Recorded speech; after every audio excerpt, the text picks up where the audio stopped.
بسم الله الرحمن الرحيم. Allah in the Quran did not talk exhaustively about marriage. There are very few places in the Quran where Allah gave us some insights. And basically, it's like instead of describing the entire building, He mentioned a few pillars. If those pillars are not there, the building's going to collapse. And one of those pillars is that the money responsibility is the man's responsibility. He better go find a job. He better go get some work. He better go and provide, because that is actually what Allah has made him responsible for the groceries, for the car, for the fuel, for the electricity bill, for the school, school supplies for the kids, everything. Everything. And that starts from the very beginning. When you get married, you take the responsibility of paying a mahr, a dowry. Right? And some people, they love to have a high number for the dowry for their daughter. They say it's going to be 100,000 or 50,000 or 250,000 or whatever. They put this crazy number, and they're like, no, it's okay. You don't have to pay it now. It's okay. But mashallah, we should have a number that looks good.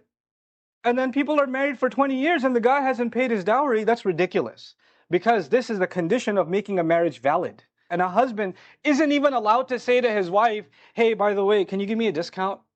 I know you put 50, can we take a few zeros off of that? Or how about I give it to you, not dollars, can I give it to you in rupees? You know, if you agreed to it, then you signed on. If you didn't want to agree to it, then you should never signed that document. You're actually not even allowed to hint that you have trouble paying your mahr. Men aren't even allowed to hint at that. And after you pay the dowry, like if you're a monthly payments you're making, you give her like $500 or something, $100, whatever you give her, that's part of your dowry that you're paying off. And you pay her and you're like, fine, here's your monthly, this week was really tough. You can't make none of those comments. And if she takes those $100 from you, and then she takes out a dollar bill and says, here, go get yourself some ice cream. If she does that, then, and you say, okay, thanks, you can take that if she did it on her own. But once you're handing that money, you're not even looking at that money anymore. It ain't yours. That's part of being a man, according to the Quran. And there are many men around the world whose wives are being told to go get a job and work while they're sitting at home. Muslim men. And they're saying, you have to obey your husband. What kind of what religion is that? Allah Azza wa Jal made men responsible financially.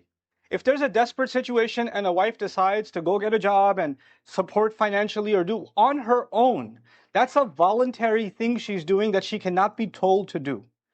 And if she does that, if she does get a job, if she does have a business, if her father left behind some stores or some property in her name, and you're like, hey, can we get some of that too? Because I'm your family. No, that's her money. You can't touch it. Allah made this equation in which she has a financial advantage, meaning your money is basically hers, and her money is hers.